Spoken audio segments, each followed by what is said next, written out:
Aloha! I'm here at Malama Aina Permaculture Homestead with Wade Bauer.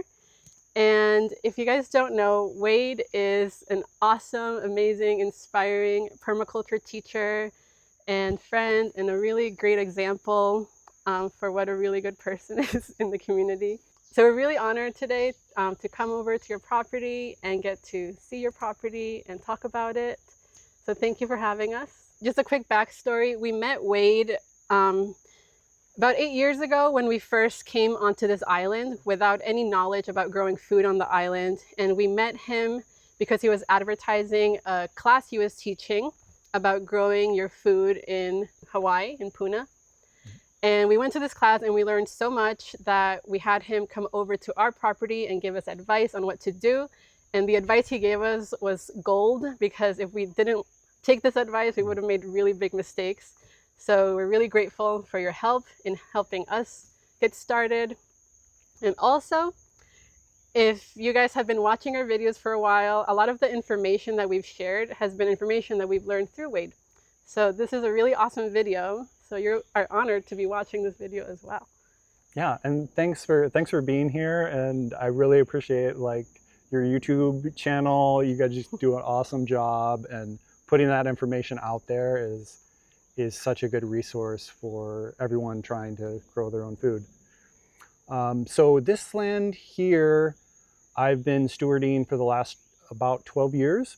In 1960, there was an eruption and it rained down fine black cinder onto this land. The front of the land has probably about 2 feet. The back of the land, there's some places that are 6 feet deep of black cinder that got rained down from the 1960 eruption.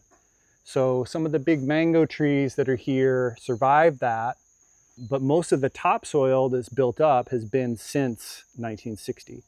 And then down below that layer, there's also a layer of some clay-like soil that used to be the topsoil before then.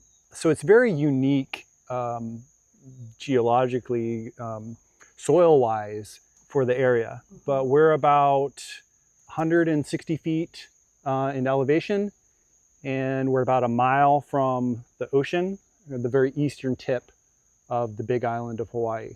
I'm curious to know how you found this place, because it sounds like it was like a gem with that amount of cinder and a little bit of topsoil. I found it through word of mouth.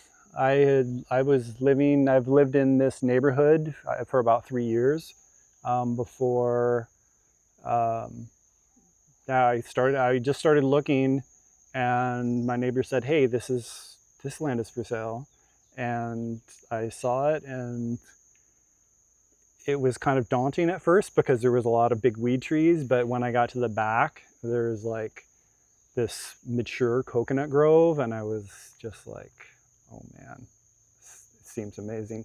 And then I actually talked to several people who, Clive Cheatham, Ano, people who have been growing food here for a very long time. And I actually had them come to the land and look at it and be like, is this gonna do what I want it to do? Is this gonna work for me? And they were like, yeah. Yeah, so what was that you wanted to do?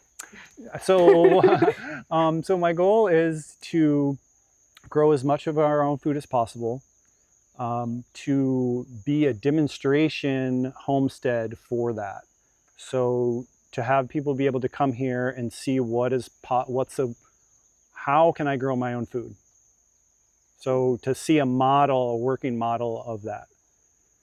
And we're right now, I think we just talked to the woofers who are staying here, and they said that they're eating from 50 to 90% from the land. Some days 100. Some days 100. It depends on what's in season, you know, and breadfruit's in season. My main goal is to grow as many staples as possible. So when I say staple, I mean something that can make up most of our diet. So for carbohydrates, these are breadfruit. This is our #1 starchy carbohydrate. I think about this as potatoes that grow on trees. And then we have banana, right? Green bananas can also be eaten as a potato. You cook a green banana, and you can do anything you can do with a potato, you can do with a cooked green banana, right? So those are our 2 main starch tree crops. And then we've got oil crops. We've got coconut, is our main oil crop. And then we have avocados is our other main oil crop. And then we've got peach palm, and the peach palm is a combination of carbs, oil, and protein. And then of course we have the papayas, which are shorter term. So in this area, this breadfruit tree is eventually, this tree is still young. It's only about maybe 4 or 5 years in the ground. So eventually this breadfruit tree is going to reach all the way out to here. And these peach palms are going to be up in the overstory layer where that coconut is. So we can stack, this is our food forest where we're stacking different layers in the system so we can fit more in. And then the papayas are shorter term. Again, like eventually they're going to be kind of phased out by this breadfruit tree. We've got a jackfruit tree back there as well. So that jackfruit and the ulu will basically be a closed canopy. And then here in the front, we've got some perennial collards. We've got sugarcane. We've got the bele or edible hibiscus. We've got pigeon pea. Then we've got a lot of hona and wedelia that are our other ground covers that some people consider these weeds. To me, this is an excellent ground cover. We throw, you can see there's a bunch of sticks sticking out here where we've been throwing mulch around, throwing stick mulch, which we harvest from, this is a ice cream bean. So this is being pollarded. So we cut the top off right there, and then we let it grow. And then once it gets about wrist to arm thickness, take my pole saw and we'll cut that off and we'll mulch it to the breadfruit or whatever trees are around.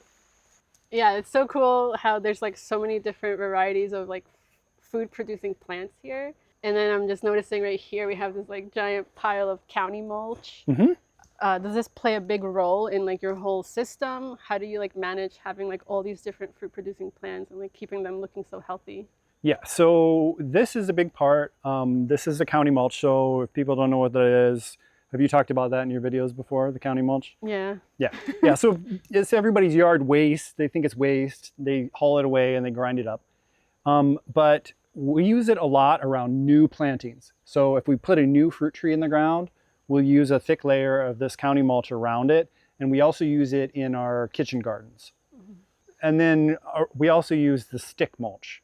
So from things we've planted like the ice cream bean, but also from weedy trees like albizia and cecropia and melokia. Yeah, do you have a lot of like albizia and all those kinds? We have some of that. Some of those are starting to phase out too. As our plantings, as our fruit trees get bigger. We're starting to phase more and more of those kind of out of the system because they're just creating shade where we don't want it. It's probably been 6 months since my last load. Oh, wow. And I don't even own a truck. I have a Prius and I have a solar powered golf cart. So these jackfruit, great staple food crop, makes a lot of fruit, but the seeds are actually edible as well. You can make like a hummus out of the seeds. So the seeds are kind of high in protein and carbohydrate. You can see it makes a lot of fruit. So this mango is so tall. Was this also here before you came? Yeah, so the big mangoes here are about 100 to 150 years old. Wow. So they survived the cinder raining down on them. But unfortunately, they don't really produce well because they're seedlings, and also the climate is just not ideal for them. So what I've done is I've planted a lot of other vine crops on them. This one I've planted lilikoi, uhi. Basically the lilikoi has gone all the way to the top of the 60-foot tall tree, and now it just drops lilikoi. So it's basically a giant. Dangerous? They actually do. When they hit this truck, they explode and they fire little like lilikoi bits everywhere. That's gonna be fun. It's pretty funny. Yeah, that's pretty high up. But when the truck isn't parked underneath it, it's not that bad. So it looks like everything's like organized into guilds, so it's like manageable. Is that like intentional? We have a lot of coconuts in the back of the land, so the main overstory palm I wanted to do up here is peach palm, since we have so many coconuts already in the back of the land. So there's a mac nut there, there's a cut nut, in the very back here. I've never heard of cut nut. So cut nut is, it's fairly rare in Hawaii still, but in the tropics, it's relatively common. This is the cut nut, and it's actually blooming right now. It's got some fruit that are forming, and it's actually put on edible fruit already at this young age. So it's nice when things do fruit at a young age, where the peach palm, you know, is going to take like 5 to 7 years. I've still got several years for those to fruit. Yeah. This is already fruiting, and it's just barely taller than me. What is cut nut related to? Do you know? It's Barringtonia edulis. Okay. And I'm not sure, I don't know any other Barringtonias. I couldn't even, you know, it's not, but those will get, you know, those will get about 3 inches long, and you use a PVC cutter to cut them open. Wow. I see you got some fire ants. Oh yeah, we got lots of fire ants. So I don't treat fire ants. I don't trust Tango. You're not supposed to use Tango on fruiting plants. And I have so many things that are fruiting almost all the time. So I don't see how I could ever spray it and not be out spraying things I'm not supposed to spray. Do you find that over time you've gotten more resistant to fire ant bites? No. No. No, I wish. I was hoping that'd be the case. What I've found is like a pole saw, electric pole saw is really super helpful because I can stay back and cut things and not be under it. I wear a long sleeve shirt with a collar, and I turn it up, and I wear my wide brimmed hat. You know, so a lot of it is just like ways to work with them so you're not getting stung. Yeah. It's really easy to get like really overwhelmed and upset when you find them in your property, but eventually you adapt. But hopefully you don't get them on your property. Yeah, hopefully you don't get them. It's good to like keep them contained, but absolutely. I'm not recommending fire ants. But it's not the end of the world. If you do have them, you can still have a beautiful yard. Yeah, and I use Amdro around the perimeter of living spaces and keep them out of living spaces. We've got the Gliricidia, so this is another nitrogen fixing tree. And again, eventually these will probably be phased out. But right now, these guys we're using and cutting for mulch, and then mulching it around the cut nut. And then the other main tree we have in here is, this is a white guava. This is an air layered white guava. This is one of my favorite sweet fruit. And this thing is gonna get like, you know, it's gonna be the main fruit tree in this area. How old is this one? This is probably, again, around 3, 4 years in the ground, maybe. Wow, looks really good. It's already fruiting. Yeah. Yeah, the fruit's good. You just got to pick it early. So as soon as it gets a little tinge of yellow, you got to pick it. Otherwise, the fruit flies will get it. Allspice, and then there's a Malabar chestnut here. Got some fruit forming. It's got a bunch of fruit on this, actually. Oh, wow. How do you eat those? I like to cut them in half and then fry them in a frying pan.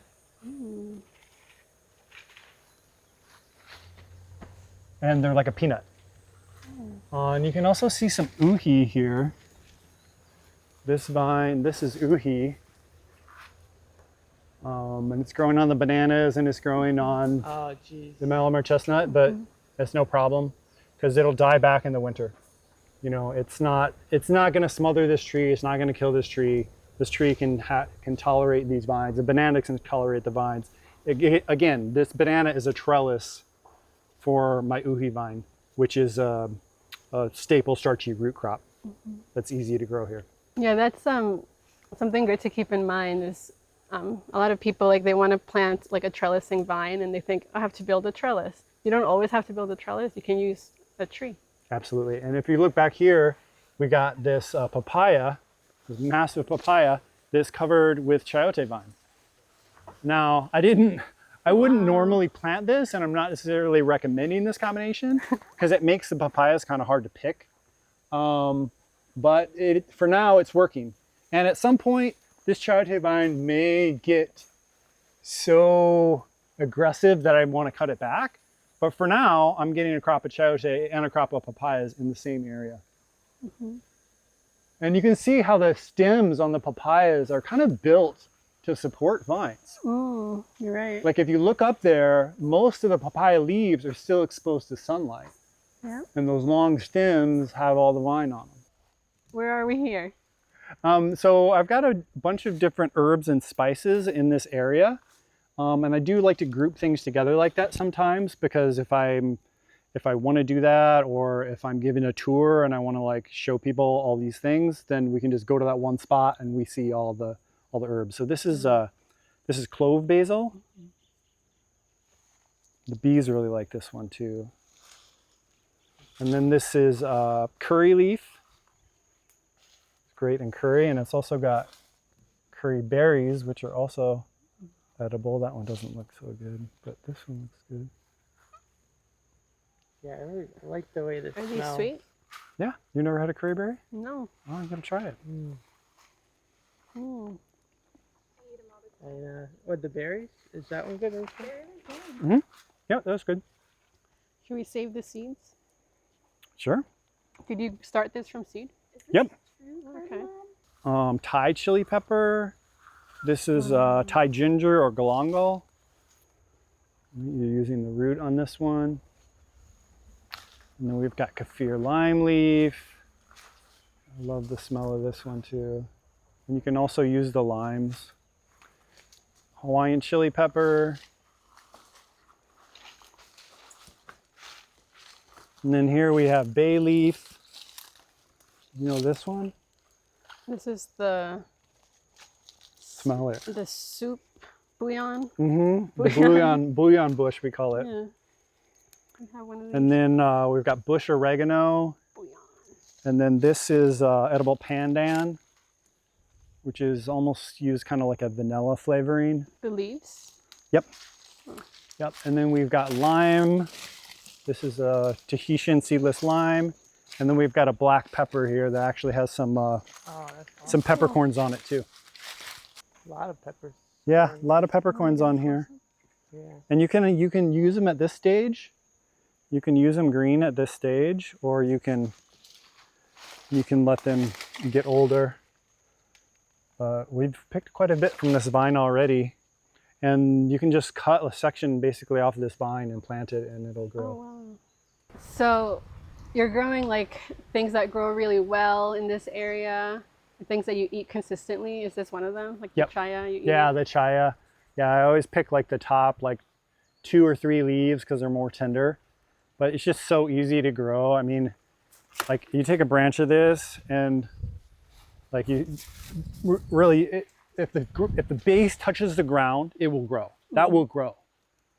Is that kind of how you like approach most of the planting here? Is like you harvest and you just put it back in? No, and not keep it generally. I mean, I have so much of this now that now mainly what I'm doing with this is when at some point I'm going to have to cut this back because it's getting so big, it's getting so tall I can't really harvest it. So I'll cut this back and then let it regrow and harvest from somewhere else.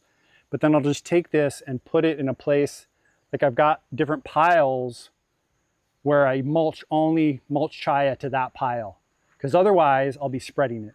And same thing with cassava. So instead of like spreading cassava, because I don't want cassava and I don't want this everywhere, you know, and then I'll stack those piles up so it stays off the ground. Because it stays off the ground, eventually it'll dry out and it'll die. Yeah. So it's like there's all these like intricacies of like how to work with like specific plants, where if you just try to mulch this and cassava to everything, you're just gonna have those things everywhere. Yep. You know, I mean, again, it's like people are afraid of like albizia and all these other weed trees, but if you use them, if you're pollinating them and you're staying on top of them to harvest them for mulch, right, the problem becomes a solution. That's what permaculture is all about. Yeah. That's the clip. We got the clip. So this is a really beautiful view. The moon is right there. Yeah. The clouds, the sky. Oh my gosh, so nice. Yeah. Yeah, so this view wasn't always like this. It used to be all weed trees. Like this whole hillside here kind of drops off, and I never bulldozed this. I just let all the trees decompose. The pigs were just tilling this area because it was super rich and fertile. And then I fenced off and I used the tilling that the pigs had done and then terraced and built this garden here. This used to be kitchen garden, now it's cassava. So I have 4 or 5 rows of cassava here at different stages of growth. We've got milkweed, the tropical milkweed for monarchs. That's why we have so many monarchs here, is because we have their food. And we've got bananas on the back, on the kind of the bottom edge of the hill, and then we've got coconuts and papayas here as well. Wow. You must feel so rich just like looking at this, knowing that there's like food. You won't starve. Yeah. And there's so much beauty with the butterflies everywhere. Yeah. And what is this over here? This is a natural earth crack that was just part of the land here. It goes down about 25 feet in there in that corner, and then it only goes down about 8 feet on this end. Wow. So you come into this land 12 years ago and it's all overgrown with weeds. How did you even like begin to tackle it? I know like off camera we were talking about how you like literally were just in there by hand trying to clear it. So like how did that progress? Yeah. How do you do it? Well, so about the first 2 to 3 years, I tried to hand clear. So basically using a chainsaw, cutting the trees down, you know, because I wanted to be gentle with the land. And after that much time of doing that, I realized that I was never going to get to the point that I wanted to get by doing it that way. Because there was a lot of kind of like rolliness of the land, which I don't mind some rolliness, but I want to be able to bring a wheelbarrow through, you know? And there was also so many weed trees that you cut a weed tree down and then you have to cut up that entire tree, 60-foot tall tree that's like, you know, 1.5 feet in diameter. You gotta have to cut that entire thing up and move it by hand. It was just so much work for like just one person. It was like, and so at that point I decided to bulldoze, and I bulldozed about half an acre, maybe probably altogether I bulldozed about an acre, maybe 1.25 acres.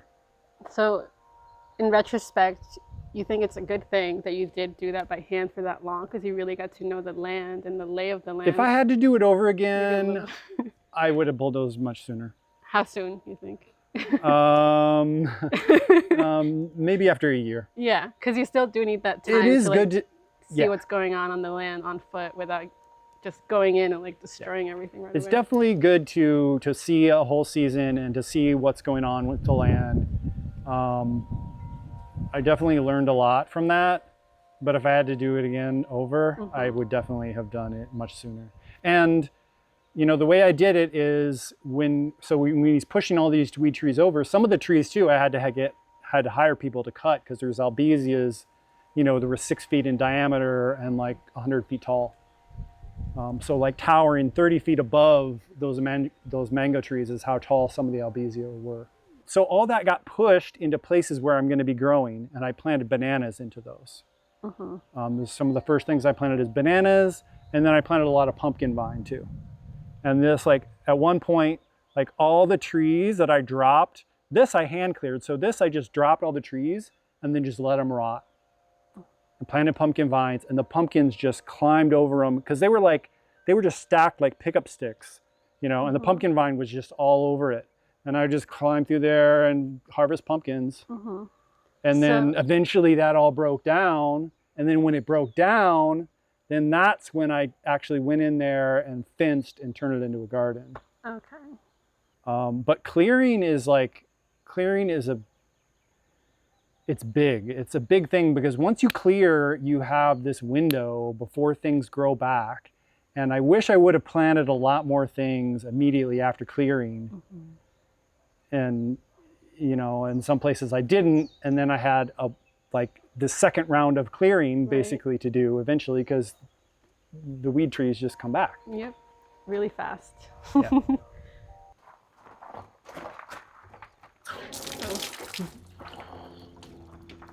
It's not warm. It's good. Just like hot. Fish feeding time.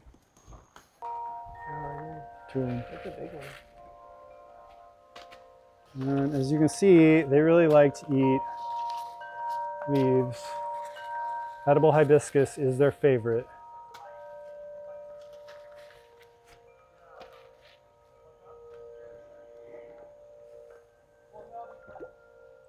Can you tell us more about like how you use tilapia in your food system? Mm-hmm.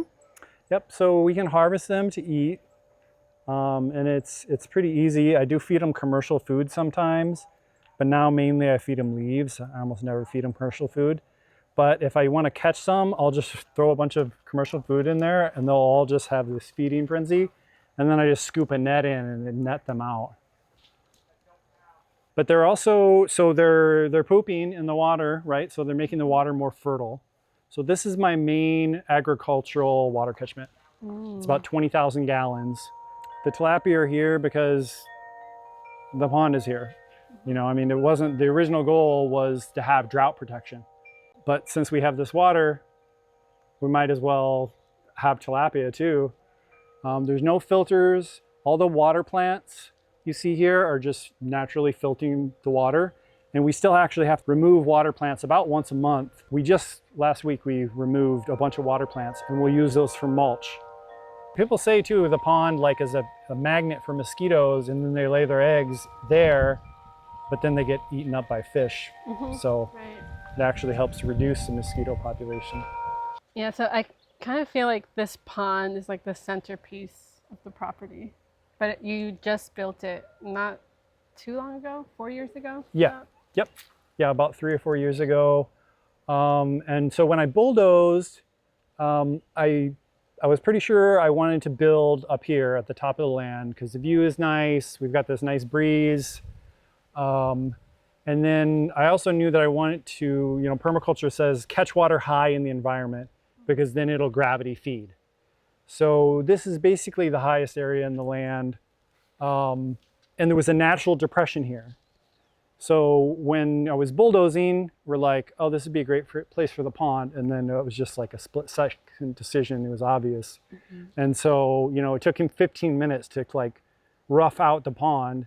And then it sat here and grew weeds for like 6 years. Oh, wow. And then So it's been a long time in the making. it's been a long time in the making. And I always called it the pond, but it was just this weedy hole in the ground. So it was really rewarding to actually, when we finally actually became a pond and filled with water. What sparked that, like, all right, let's finally get this going? It was drought. The It drought. was need. Yep. It was need. It was a necessity. I'm like, because when we're in drought here, we're completely off grid, right? So when we're in a drought, our water needs increase. So not only do we have all these household water use that we still have to meet, now we have more water. We have to water all the plants in the nursery as well. So now when there's a drought, I'm watering from here and it helps split up. And this is actually the lowest the pond has ever been. And you can see the liner there, you know, it'll hold about 6 more inches of water than it is in it right now. If you need to build a pond, build it soon. That's Yep, necessity key. is the mother of invention, yeah. More chaya, more sugar cane, more edible hibiscus. This is a kelpie lime, which I really like, super productive, very easy to grow here. It's even grows true from seed, so I can start more from seed if I want. And then this is malanga, violet malanga, or cocoa yam, it's also called. I really like this one because it's like so... taro. Except this one, you eat the side shoots. Oh. You don't eat the main corm, it makes little side shoots and you eat those. But much easier to grow for me than taro. Oh. Much more drought tolerant. Is it like a carb? Yes. Okay. Yeah, it's very, very similar to taro. So here we've got a baby grafted Mamai apple. So normally they're male and female or hermaphrodites. This is a grafted hermaphrodite, so it'll fruit by itself. Nice. And then this is our mulch. This is our mulch ring around it. It's got some pond mulch, it's got some clippings, it's got all kinds of stuff. And then these ponds are fed off of a separate little cabin over here. So they all will feed into each other. I just try to catch water off as many roofs as I can. Any roof I can catch water off of has some kind of a water catchment. So it's storing water. Yep, that's so smart. And then all of those tanks have either mosquito fish or tilapia in them. Mm-hmm. Sorry, I don't think we can fit you in there. That's all right. You want some Tito? No, I'll get some shots on the way. Okay.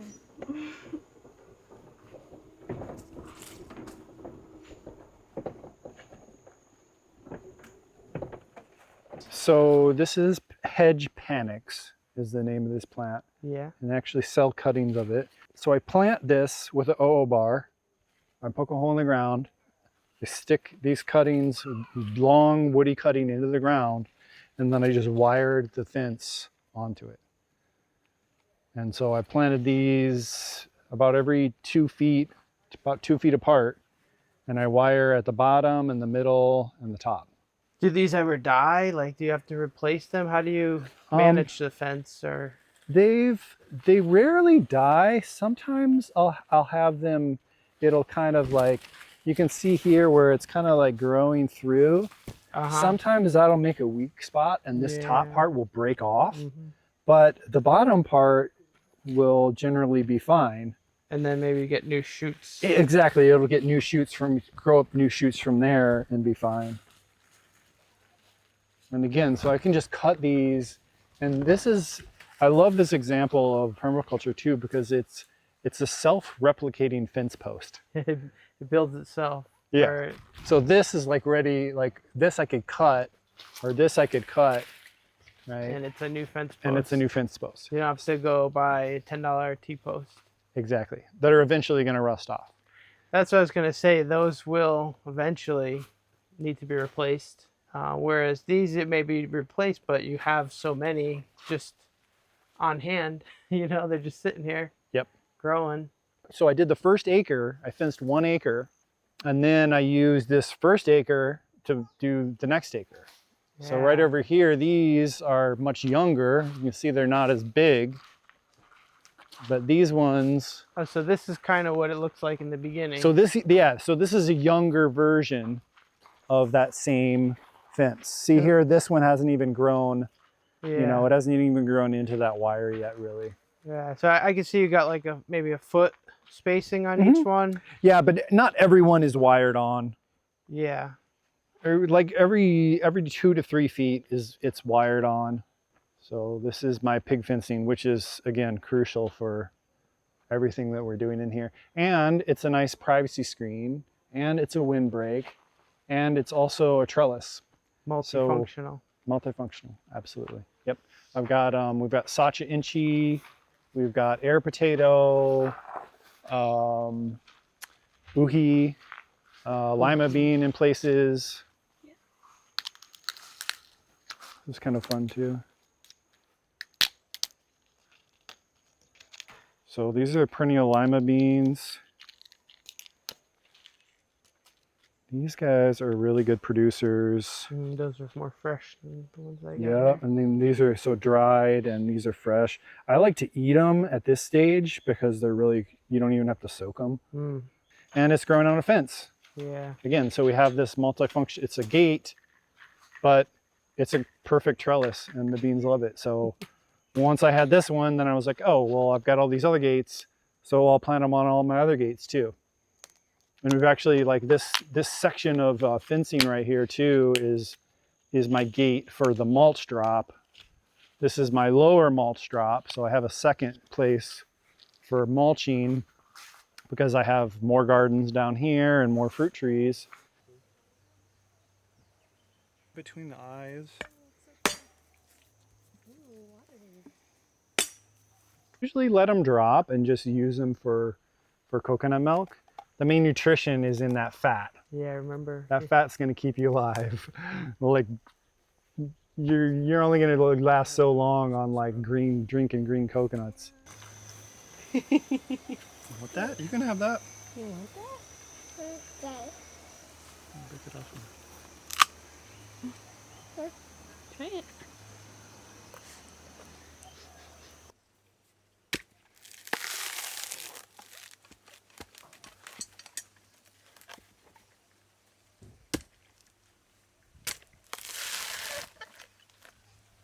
Dry Well, I'm not going shell. to completely open it, but you get the idea. You pull these pieces off. Yeah, And, that's a big nut. yep. And then we crack them in half and make coconut milk. So we make a lot of coconut milk. And then the husks all pile up here. And then when we get a big pile, then we move them into the gardens. They're awesome mulch because these old coconut husks, they just get, see that moisture in there? It's just like a sponge. And you're kind of shredding them with this as you go. So Yeah, exactly. Yeah, and you don't even have you like, don't have big pieces or the shell. exactly. Mm-hmm. Yep. We're always like trying to like, you know, kill two birds with one stone. We're like, Yeah, that's exactly. we're making coconut milk and we're making mulch. Look at that coconut. Coconut. And I don't know, I just find coconuts are so much easier to manage when I don't have to try to climb them. It's like, you know, they just drop, and when they're ready, they drop. They're self-harvesting, and all we do is just go around and pick them up off the ground. Mm. And then we get plenty of sprouters and coconut milk.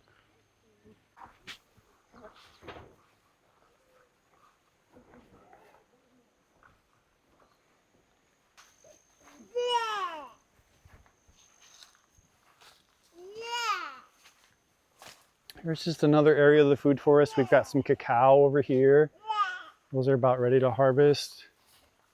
We've got bananas, we've got breadfruit, we've got a Rollinia that's kind of a overstory here. There's another cacao, lots of bananas, lots of baby coconuts that'll probably get thinned out at some point. So this is really like a food forest. You Yeah. have the This is- overstory, you got everything, and you're all layers. Yep. Yeah, look at all the coconuts up there. I mean, they're loaded. So, yep, this is what we're going for here.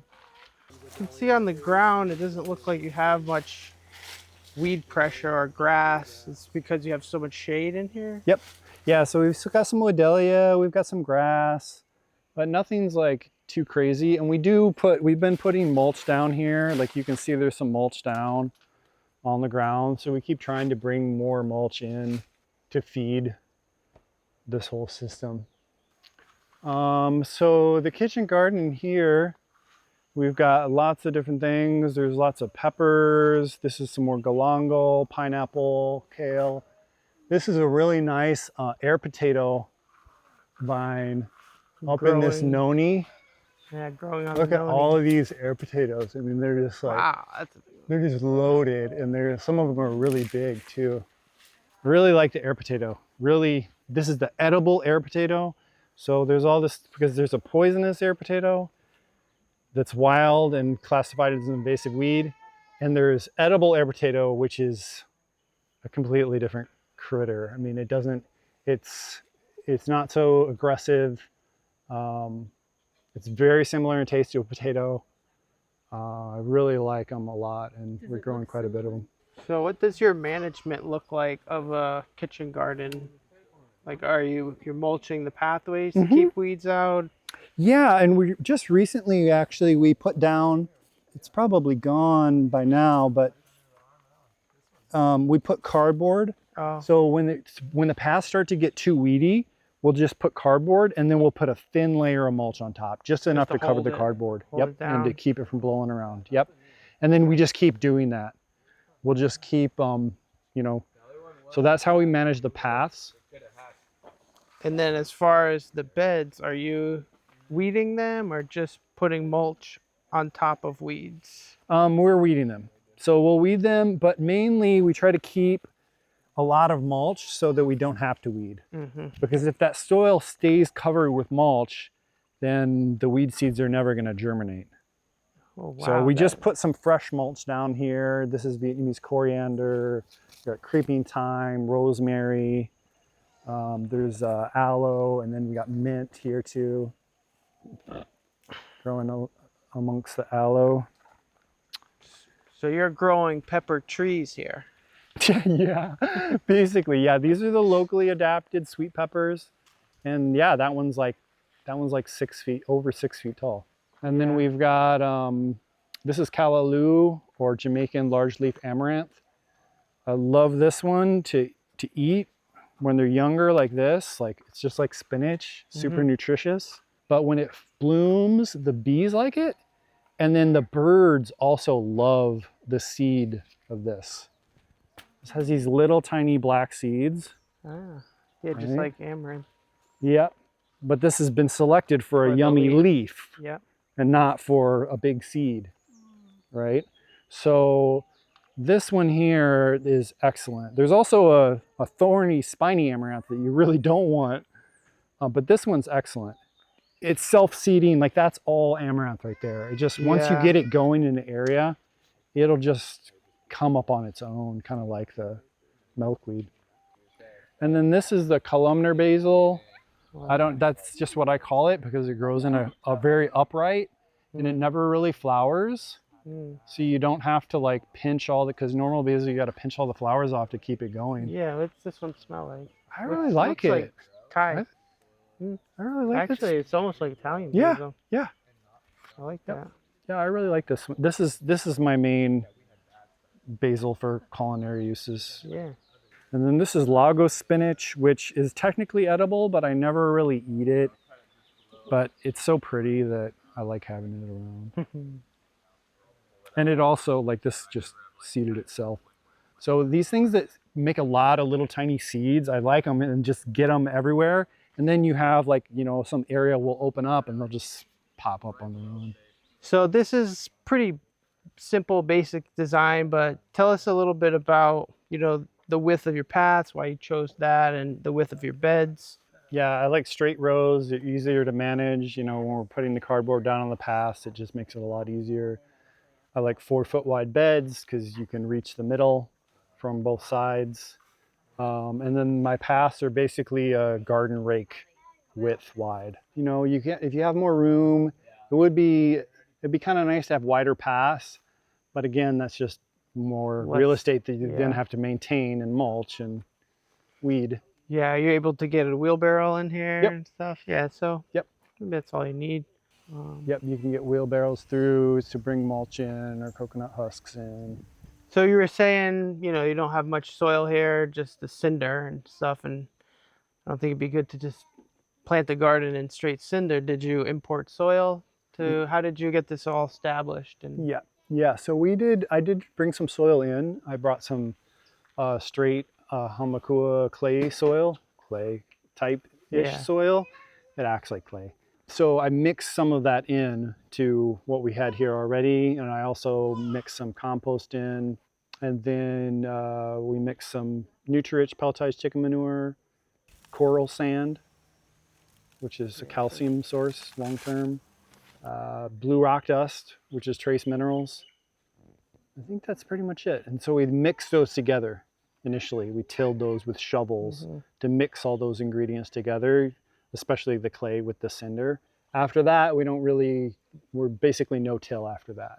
We'll just, if we're planting a new plant, like we're planting a new pepper or tomato, then we'll just amend that spot, till that in, and then plant in there. So after you have all that in, is there anything on a regular basis that you continue to add, like the Nutri-Rich, Yeah. But the other stuff is kind of like the coral sand's going to stay there for a long time. Yeah. And, maybe every couple years with the coral sand, we probably want to redo it.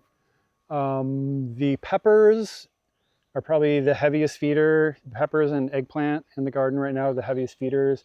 And we'll do them about every 2 months. And I use a 888 compo humus on them. And then just mulch. And ideally we'll feed and then we'll mulch and cover that fertilizer so it incorporates better. So Wade, this has been amazing. Thank you for showing us around. I know this has been a long time coming. It's probably 3 years in the making. We tried to make this happen. We finally got here. Hopefully it's the first of many collaborations. Really hope to work with you on future stuff, projects, videos and stuff, and maybe even put together some online courses for people to get and stuff. So where can people find you for now? You have a website, right? And you do consultation. My company is Malama Aina Permaculture. So if you type Malama Aina Permaculture into a search engine, you will find my website. And I do consultation, design, mostly on the east side of the Big Island of Hawaii, but I also do some remote consultations as well for other islands or further distances.